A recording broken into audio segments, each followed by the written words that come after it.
So we're going to do 3M and find the intrinsic value by discounting the future free cash flow back to today's dollars. And the first thing we're going to need is to find the market cap, 86.1 billion.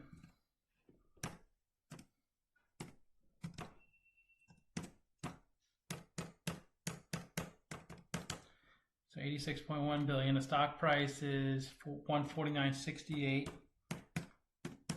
So they have 575 million shares outstanding.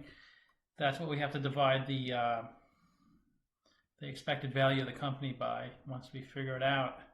Now, first we need free cash flow. And this is one of the most important numbers for a company because the actual cash that's left over after running the business. And sometimes earnings and net income aren't giving the entire picture because the numbers can be depreciated or there could be write-offs, things like that. But cash is cash, and there's no way to change those numbers with tricky accounting that you may see in the income statement. So let's get the net income for 4 years.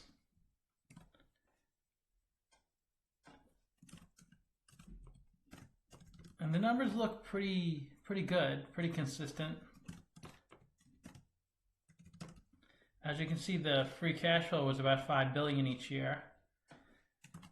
No big changes. Same thing with net income. It's pretty consistent, and I don't see this too often. There's usually a lot of big ups and downs on numbers, but these look pretty good. So 31 billion. Oh boy.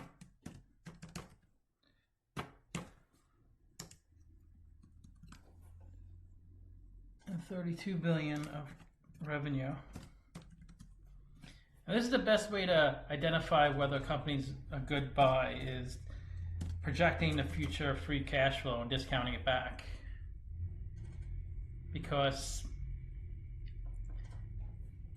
other analysis using PE or different ratios like that, they're not bad, but they don't give you as much information as cash does. So let's see the interest expense. And we have to discount the expected value of the company by the WACC, weighted average cost of capital. And we figure out the WACC by figuring out the cost of debt and the cost of equity. So let's find their current debt, which is 2.8 billion. That's a debt due within a year. And let's see their long-term debt. That's usually a lot higher, 17 billion. So they pay 2.21% interest on their debt. It's a pretty good interest rate. And now let's figure out their effective tax rate, because that has to be discounted by the tax rate. So they pay roughly 20% in taxes. So even though they pay 2.21% interest on the debt, it gets discounted down to 1.77%, because you take that 2.21% times 1 minus the effective tax rate, and that's the cost of debt. And the cost of equity is generally a lot higher. We need the beta, the volatility, and wow, 1.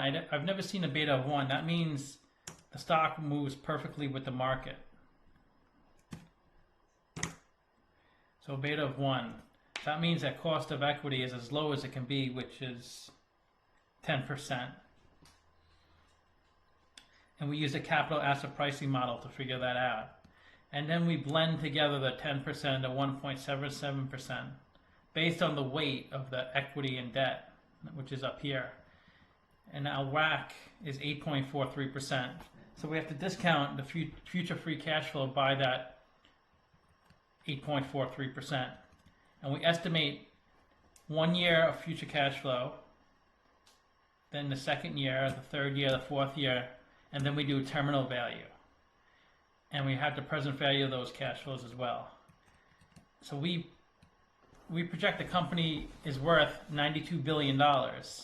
And at 575 million shares, that comes out to estimate stock price of 162. It's trading at 150, so it's trading at a slight discount. So it is considered a buy based off of the intrinsic value, 7% discount. Not much though, that's one of the closest I've seen. So 162.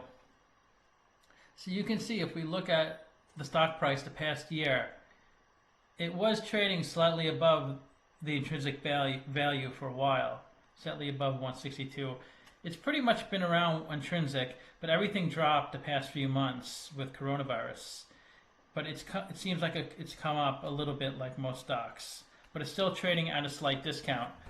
So this is considered a buy. Of course, you have to look into other things like how the company's going to react to coronavirus. Will sales still be strong?